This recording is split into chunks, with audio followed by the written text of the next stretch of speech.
Well, Happy New Year, everyone. This is the time of year for New Year's resolutions. I don't know if uh, you make a resolution every New Year or not to do something different, but many people do.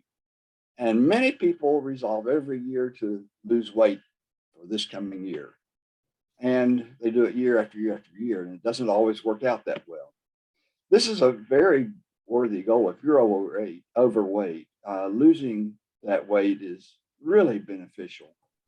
Uh, Overweight causes or exacerbates most of the age-related diseases that we face, like diabetes, hypertension, cancer, and many more.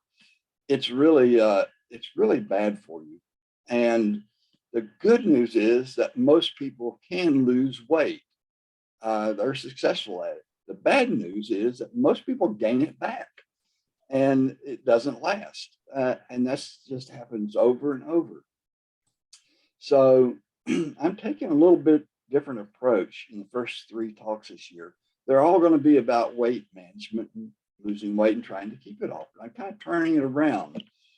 First, I'm talking about how to have a body type that is receptive to maintaining weight loss. In other words, once you do it, how do you keep it?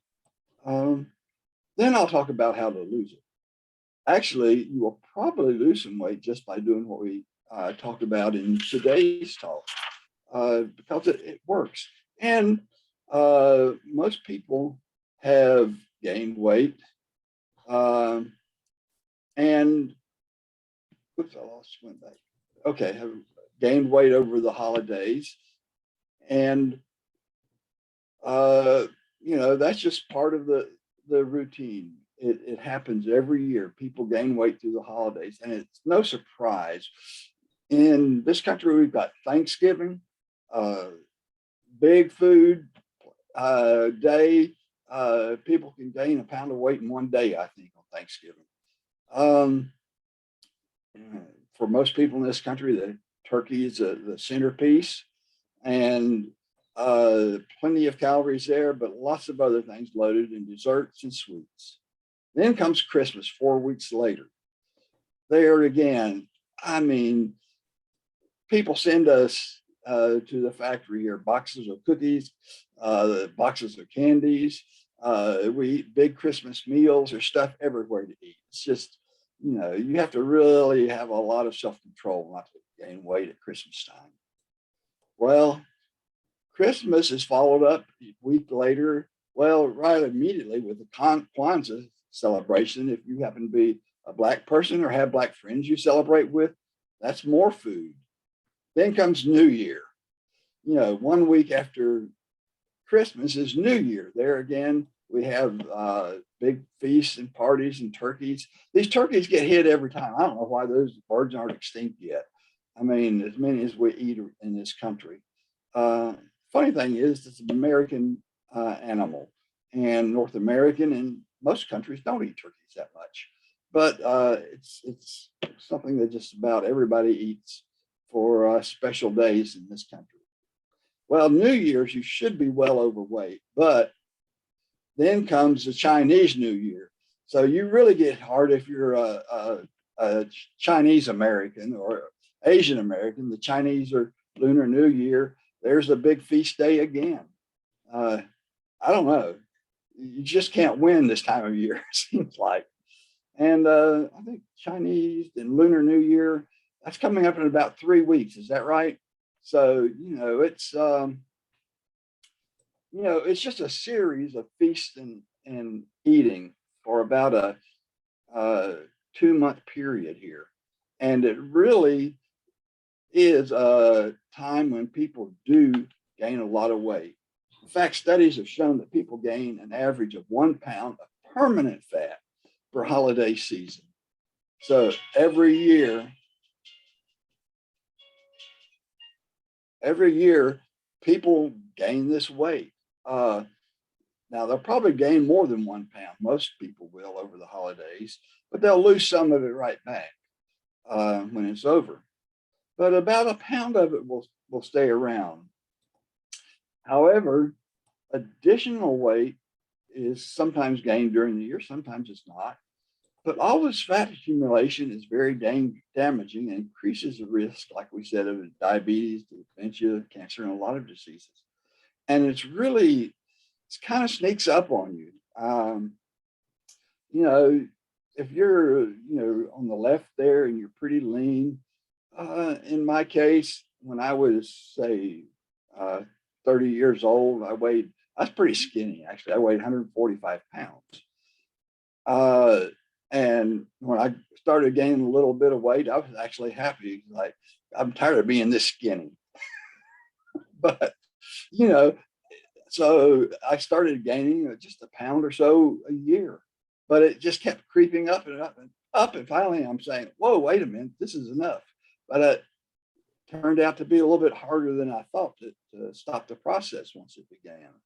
So there's a lot of reasons for that. People consistently gain weight over the holidays, and it's almost like we celebrate obesity with Santa Claus being a bit fat man and jolly. Yeah, we like him. However, even that 1 pound of holiday fat was all people gained. Think how much fat you gain in 50 years' time. Uh, 40 years' time, you're talking about 40, 50 pounds. That's enough to do a lot of damage and cause major physiological changes in your body. Now, this weight gain does not occur as a single physical change, but it's actually part of a large group of changes that occur in the body at the same time. And partially as a result of it, partially both are just part of aging. But what is a healthy body type? Well, it's one with low body fat content, sure. I think probably all of us would agree with that, but it's also maintaining lean body mass. And that's something we'll talk about a little bit more. That's really important. Having a strong immune system goes hand in hand with the first two: great lung function, heart circulation health, brain health, good glucose regulation, good digestive health. All of these are linked together, however. They're not occurring in isolation. In fact, obesity causes type 2 diabetes, heart disease, muscle loss, weakness. But in most of these cases, they cause obesity as well. It's an interaction, an interactive effect. Diabetes causes and is caused by obesity. And you'll notice that big yellow circle in there, it's a microbiome. And I didn't put arrows there, but the microbiome is gut bacteria, your gut health, seems to affect all of these things also. And so it's an area that's really, I would call, emerging research right now, how the gut microbiome really does affect all of these conditions. But it's amazing, it's an area of hot research. I think Shingman and Sun Min are both involved in those studies. So, it's an area that we're going to watch, but we really have to think about each one of these and how they affect each other. We all know that there's numerous health problems associated with obesity, and it's linked to these diseases. But the real key is, how do we stop all of these interactions that are building up together? How do we break the chain? And I would say there's certain key areas that I think are really important. And it's the top one there, the type 2 diabetes. If we can keep that under control, and the sarcopenia and muscle loss. I think those two ones, while we work on obesity, are really key to breaking this chain reaction, so to speak, that we're experiencing. So how do we lose extra weight? Well, like we said, people accumulate weight over the last 40 years, and suddenly they want to look good at the beach and lose all of those 40 pounds in 4 weeks' time. That is hard to do, if not impossible. but you'd be surprised how many people really want to do that. And they look for the magic pill to take to make their fat melt. And you can go on, just search fat melt, MELT on the internet. You'll find things that'll say they're going to melt your fat, lose, 40 pounds in 2 weeks or something. You can find all kinds of weight loss changes, ads and programs and things. Most of them, none of them work as good as they advertise. Some of them don't work at all, and some do. But the body undergoes changes as it adapts to higher body fat content. And the body rebels against a lot of rapid change. So it's really hard to lose a whole lot of weight at one time. And it's even harder to keep it off if you manage to do it. Probably, in my opinion, the best weight loss article ever published. I really love this article in the New England Journal of Medicine. It was published in 2011. It's not real new, but really looked at adaptations, long-term persistent hormonal adaptations to weight loss. And I really think it's kind of backwards a little bit the way they state it, because what I think is really happening is the body has already made the adaptations to having the weight gain, and it's rebelling against the weight loss. Now, I can't completely prove that, but that's kind of my working hypothesis, at least. In this study, subjects lost 13.5 kilograms, 14% of their body weight in a 10-week period. So that's really quite a lot. You're talking, about 3 pounds a week, it looks like, if I'm doing that math correctly in my head. But quite a bit of weight to lose. They lost rapid weight. And after 1 year, well, they did experience a decrease in energy expenditure. In other words, their body didn't burn fat as quickly or use up energy as quickly. So it slowed down their metabolism. Well, that's the first thing that you see that's real working against them and making it harder. After 1 year, in the study, they really tried hard to maintain weight loss. And they gained back 5.5 kilos. But, that's really still not too bad. After 1 year, they still had 8 kilograms of body weight that they had lost and maintained. Not many people do that well, honestly. Grayling hormone, the hunger hormone, actually, Grayling, for the people who are not scientists here, is a hormone that your body produces to make you want to eat. It's produced by in the gut, and it's signals in the brain. It normally decreases after eating and then goes back up over time. And you'll see that in just a minute. After losing weight, however, Grayling did not go down as much after eating, and it did not go back, it stayed higher. And it went back up quicker in these people. Even after a year, it hadn't gone back to normal. Similar responses were seen for other hormones, leptin, amylin, insulin, peptide YY, CCK, feelings of hunger. In other words, after 1 year, the body was still signaling that it believed it was underweight and that the people needed to eat more to gain back the fat. That's what the body was telling. The body was rebelling against that weight loss. And this is a picture from that article of the data for Grayling, which is higher secretion increases hunger. It's one of the most important hunger signals in the body. Stress also increases it, and that's important. I'll tell you about a study that I saw at the Obesity Society meeting a few years ago. Grayling really goes up a lot in people and animals that are under stress. And they took a mouse who was kind of a skinny little wimpy mouse and put him in a cage with a big mean mouse. Now, this is a cruel study. I don't know how they got it passed, Animal Review Committee, but anyway, they did this. And, they didn't let the big mean mouse kill it, but it beat it up pretty good. Now, then they took, after that, and made a divided cage with a plexiglass wall in between and put both mice in this divided cage close together, and measured the Grayling levels before they put it in. There's no difference in feeding at this point.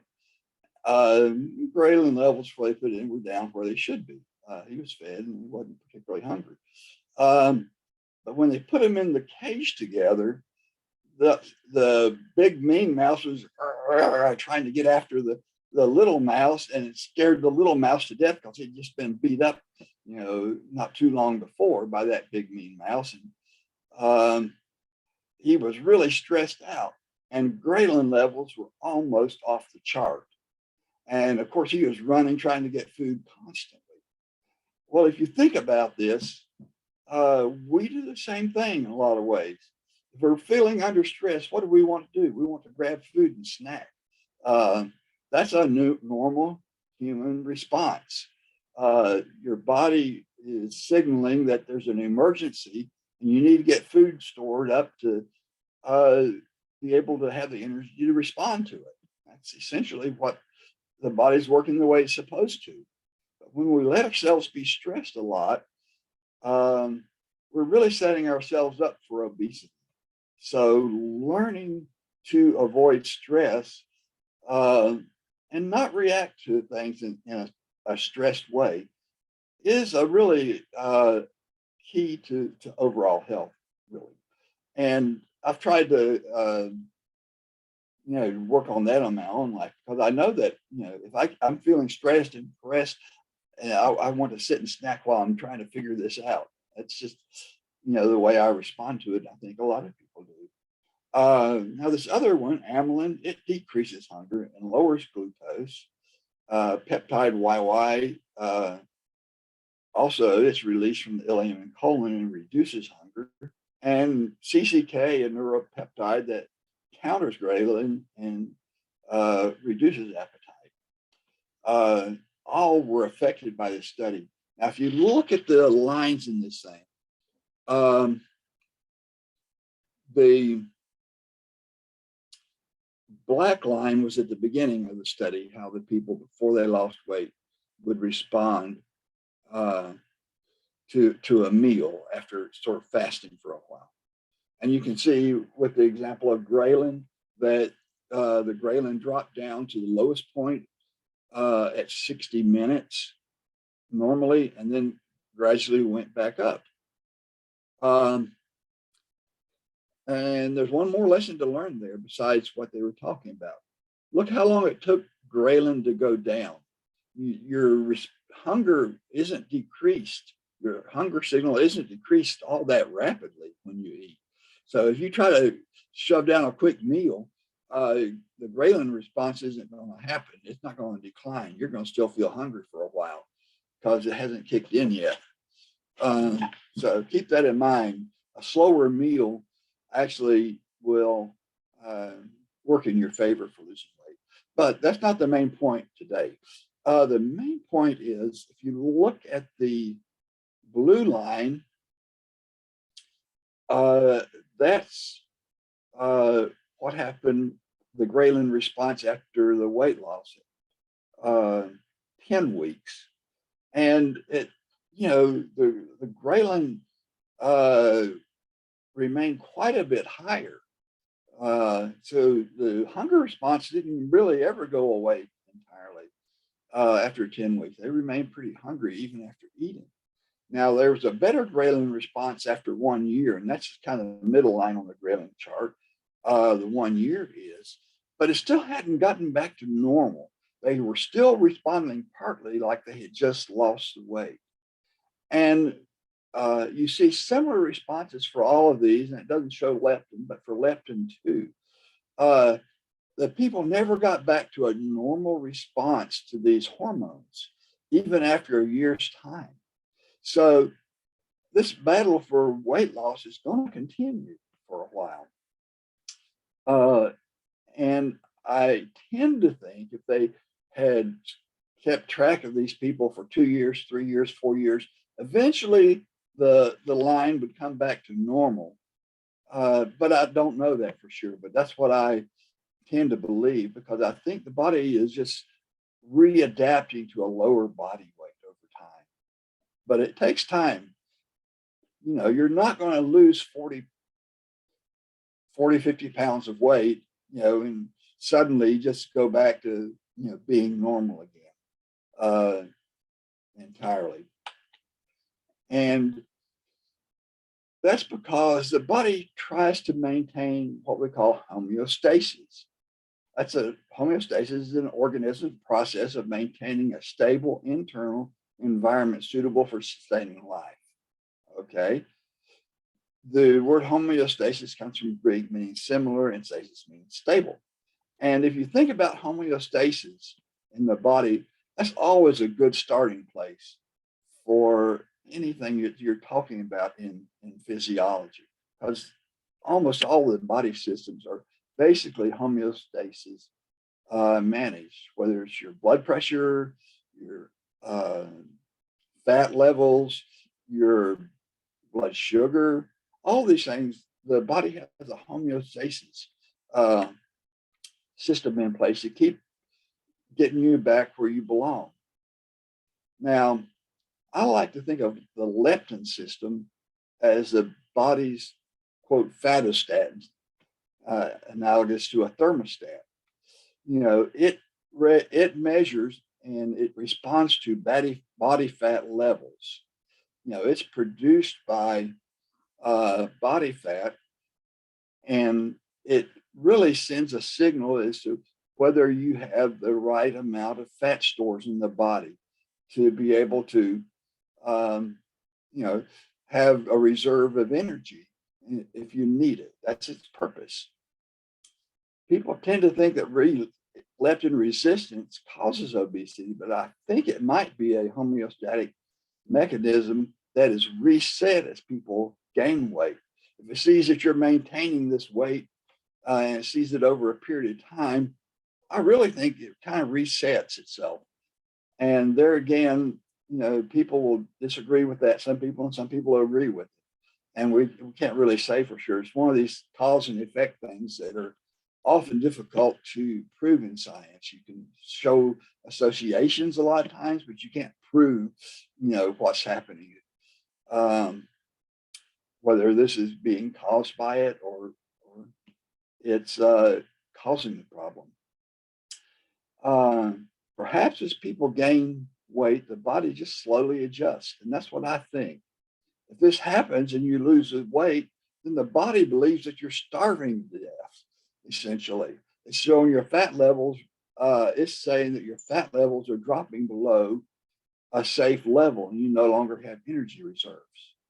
So that's why you may not respond quickly, and it's hard to maintain weight loss because the body says this isn't right. You shouldn't have that lower body fat because it's reset the, quote, phattostat. Now, that's somewhat theoretical and not provable as a cause and effect, but that's kind of my working hypothesis, at least. So, but what's changed? You know, the obesity, when I was a kid, there were a few people who were obese, and, you know, but not that many. If you look at this picture of building the Empire State Building, I think it was 1932, those guys are all skinny. If you had a picture of workers, construction workers today, they'd all be much heavier than that here in the US anyway. But those guys are not. They're all lean. Back then, workers took a lunchbox with them, usually had a sandwich, a drink, maybe an apple or a piece of fruit and a slice of pie, something like that. But it wasn't a big meal compared to what people ate. And people carried their lunches to work, and that was it.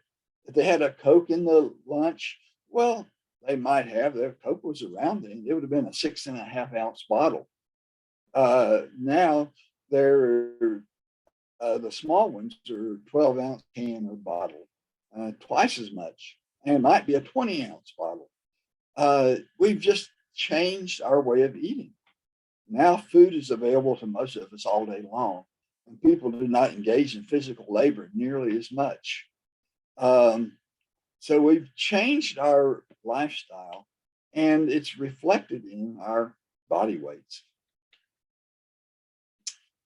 Now, muscle mass also changes with age, and I'm going to talk about that a little bit. Most of us start out when we're young, like that guy on top, right?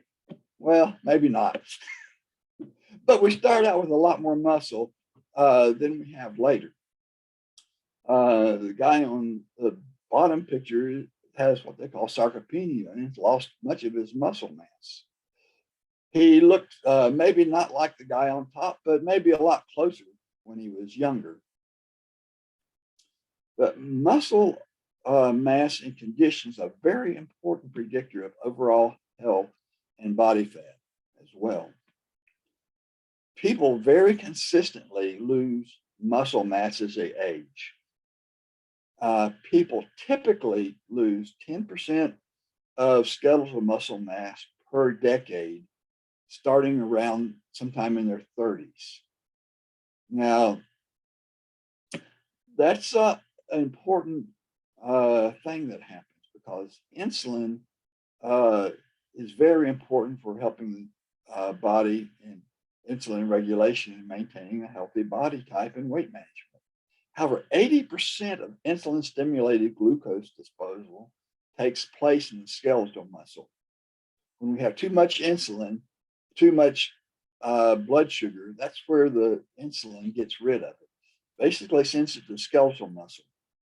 If the skeletal muscle isn't there anymore, that's going to be a problem. You're going to have high blood sugar, even if you're not insulin resistant, you would, because you don't have any place for it to go. So lose too much muscle mass, and you lose the ability to manage glucose effectively. And you have a type of insulin resistance, even if the insulin receptors are working correctly. So it's not really insulin resistance, but it has the same effect. Muscle mass is controlled by a number of different things, but it will really have an effect on your ability to maintain weight loss. When you're young, produce apelin, which is one of the things that increases muscle mass when, as a result of contraction, as it shows here. Loss of contraction signaling by apelin causes you have atrophy and to lose muscle mass. Now they can add it back in at least in experimental animals and get some of that muscle mass back. However, there's also other things that we can do to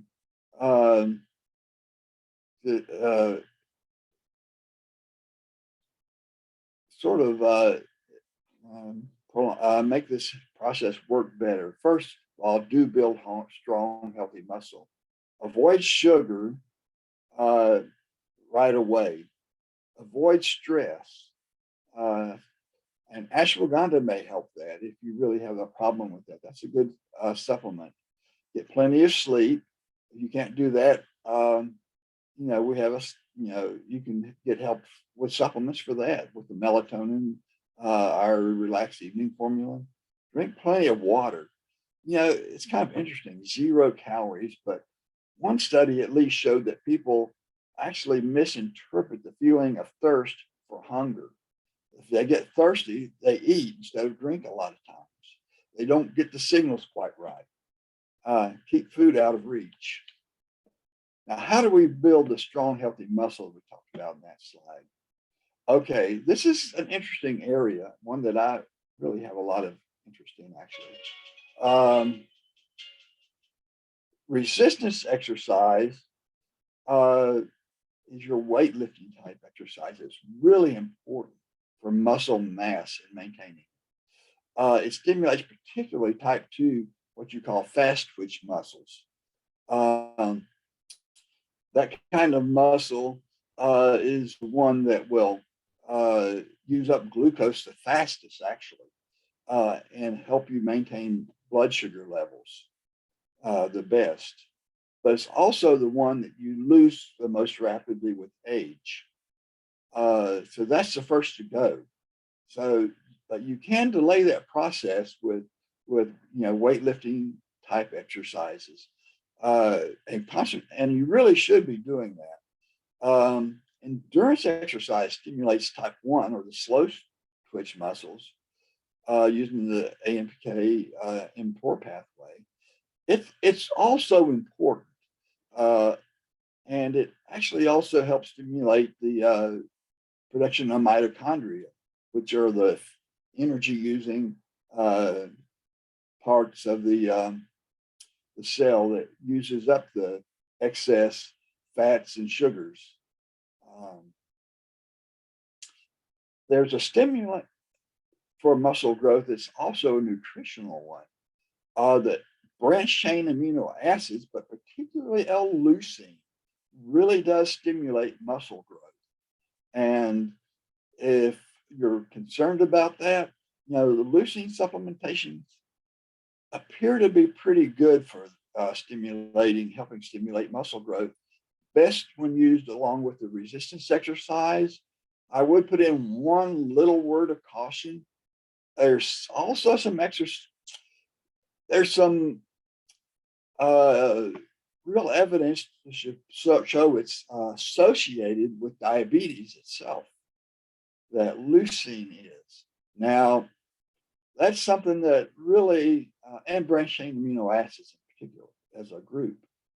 The really tricky part about that is there is a good reason to think that diabetes actually affects the metabolism of leucine and keeps it from being broken down, and the diabetes is causing the leucine to be higher.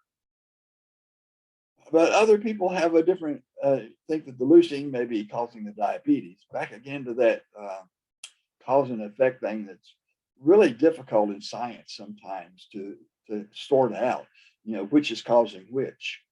I tend to think that leucine does not cause diabetes. However, if I were diabetic and decided to take the leucine, I'd keep an eye on things to make sure that it's not worsening it. I don't think it will, but I want people to be aware of the possibility that I could be wrong.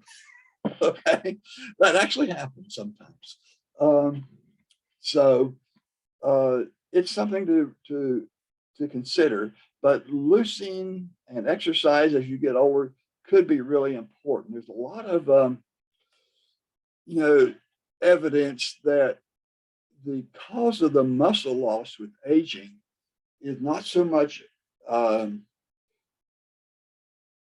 because the signaling mechanisms aren't working right, is because they're not getting what they need.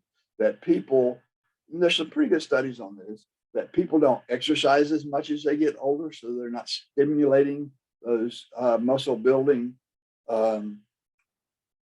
signaling pathways, and that they're also not absorbing their nutrients as well. And it takes more of the leucine, branched chain amino acids to do the job because their digestion isn't as good as it used to be. So there's studies that will show you that pretty clearly. And so that's been kind of an ongoing battle there about which causes which again. The SIRT1 pathway is also kind of interesting. That can stimulate PGC1, which is a nice independent signaling pathway in the muscles. and cause them to produce more mitochondria. So, with resveratrol, SIRT1 is the pathway all of you've heard about, the red wine effect and on SIRT1 and how that could affect longevity. I don't know about that. There's some evidence that may not do it quite as well. Would resveratrol help you with muscle growth through the SIRT1 pathway? Well, maybe. I don't know. I got a question mark by that one, but it's a possibility.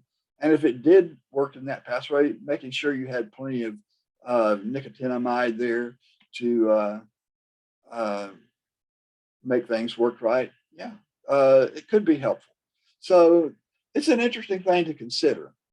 But really, we're looking at some things that you really need to do as we get older, particularly.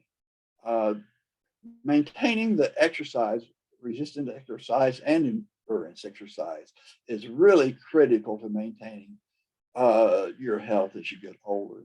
And it's something that we easily neglect. Leucine is a supplement that I think very well may help with that, but it's not going to take the place of the exercise, I don't believe. But it's certainly worth contributing to it. So with that, I'll say the main goal here is to really have a body type that can lose weight.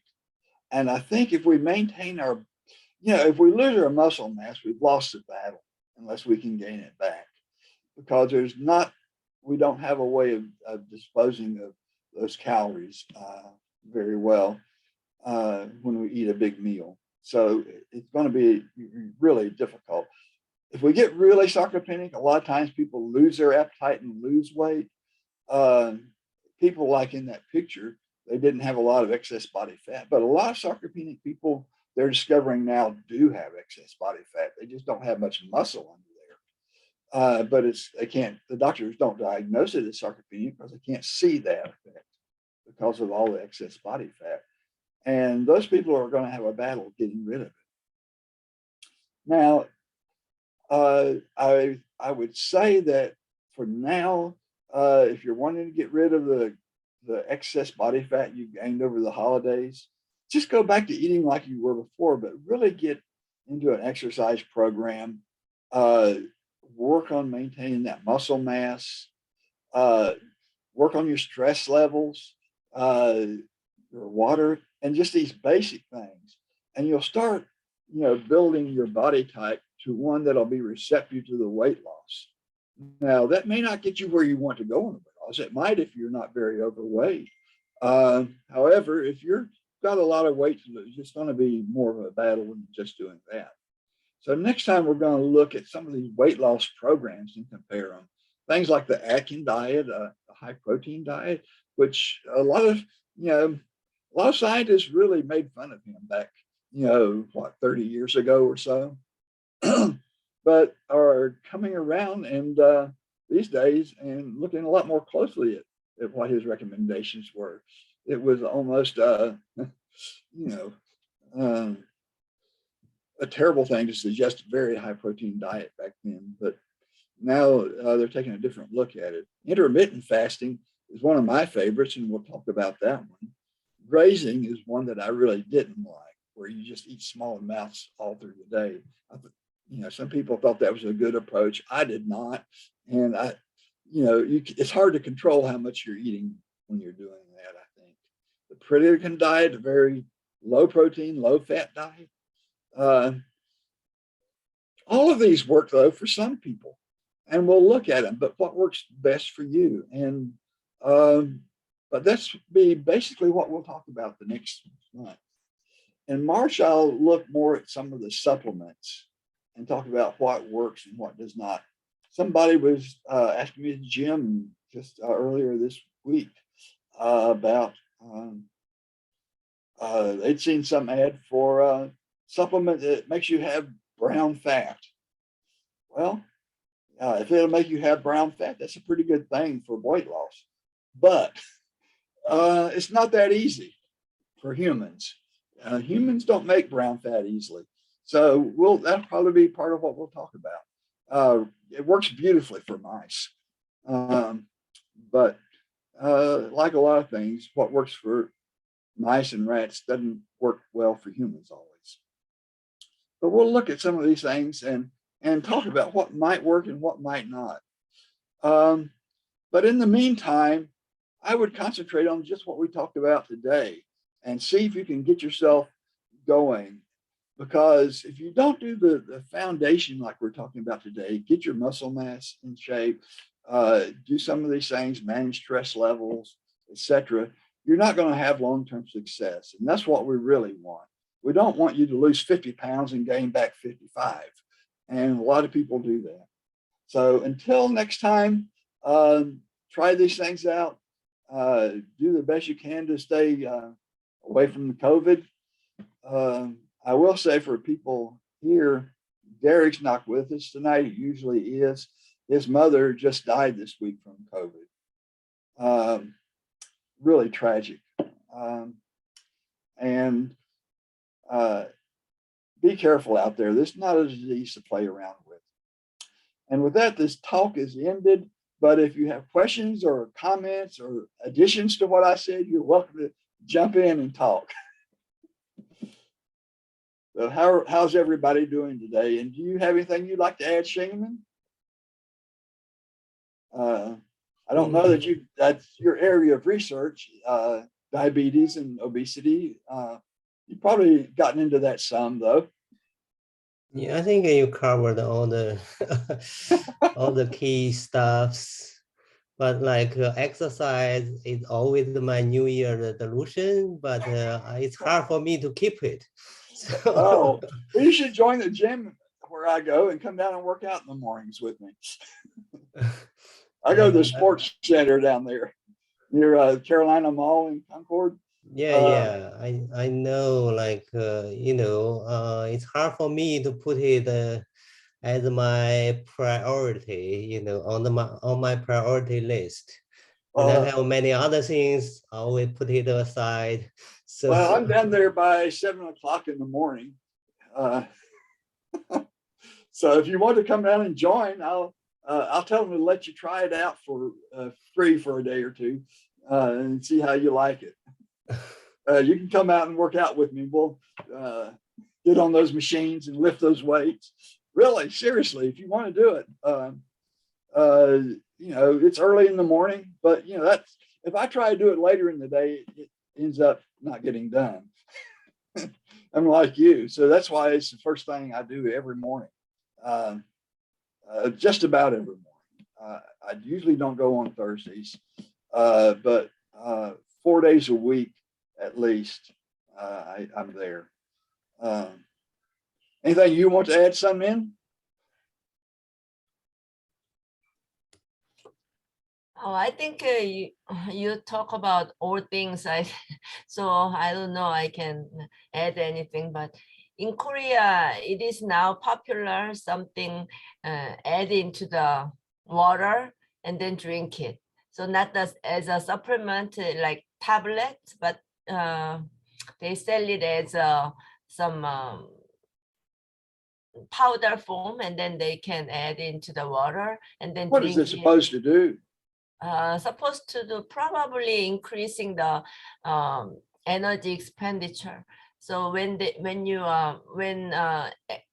some people exercise, they can drink it and then increase the exercise energy expenditure during exercise, something like that. So that kind of thing is kind of popular in Korea now. So you we had one that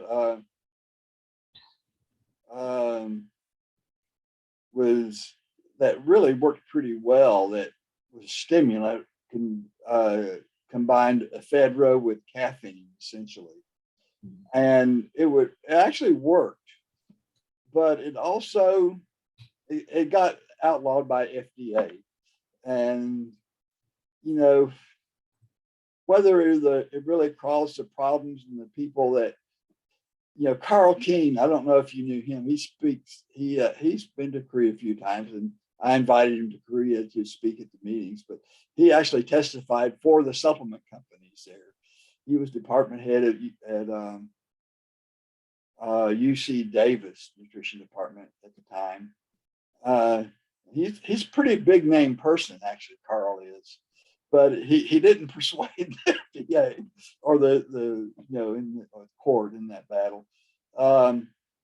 I'm still not sure that it really, I'm not sure about it. I didn't make those supplements. It didn't sell them. I don't like the idea of stimulants, honestly. I don't like that approach to weight loss, but it did work. There was no doubt about it. But stimulants as such, people try real high doses of caffeine. Some people get amphetamines and they work. In fact, people who are addicted to amphetamines are extremely skinny people. So people do those kind of things illegally to lose weight, but you got to be careful about that because you can do yourself a lot of harm if you're not careful. So, but I don't know what they're doing in Korea. I'd be interested in knowing what they're using in Korea now. I don't think it has a lot of caffeine in it. It is kind of red thing, so probably some herb from red herbs or red something beets or something like that. They extract it. So okay. I don't think it has a lot of caffeine in it, but okay, anyway. I'd be interested to know what it is. Yeah. If you get a chance to see what the ingredients are, or the name of the product, email to me. I'll see if I can look it up and find out what it is. Okay. Oh. Yeah, that's interesting because there's it's amazing. Right now we're looking at a country here that's 60 to 70% of the people, adults, are overweight. It's huge, and they all want to lose weight. If you really could invent a pill, and I don't think it'll ever happen, you could take the pill and you'd lose the weight. You'd be, you'd be worth more money than Elon Musk or Bill Gates or any of these people. And you do a lot of good for people if it was healthy. That'd be a wonderful thing, but it's not going to, I don't think it'll ever get that easy. And that's why I started this series about weight loss with the supplements at the end. They can help. There are things that can help with supplements, with weight loss, but getting the foundation right, the diet right, the exercise right, all of those things right, that's going to be the key to it. And using the supplements as a little bit extra help can certainly benefit people, but it's not going to be the main thing, I don't think. Now, I'd love to invent something. I'd love to prove myself wrong and come up with something that really did work that well. But I'm not really expecting it. But it is really critically important. I think in just the last few years, we've actually before COVID, we were actually seeing life expectancy start to decline in the United States. And that was because of the obesity here. The first time in history we've seen a decline in the life expectancy. And so it does have serious consequences. No question about it. Anything else? I tell you what, if I were teaching a class like you do, I would probably spend a week with that New England Journal of Medicine article and go over those hormones. That article is that good. And it really, it's really great. That would be 1 week textbook almost, with some added information updated on those particular hormones. But that's a good article. I would use it. Well, if everybody's finished, any more comments from Lorena, Rachel, anybody? Jonathan? No. Okay, well, we're ready to go then. It's nice seeing everyone, and I'll see you again next month, hopefully. Stay healthy out there. Thank you, Jimmy. Thank you. Happy New Okay, Year. New goodbye. Year. New It's Year. nice seeing you. Bye. Goodbye. Bye.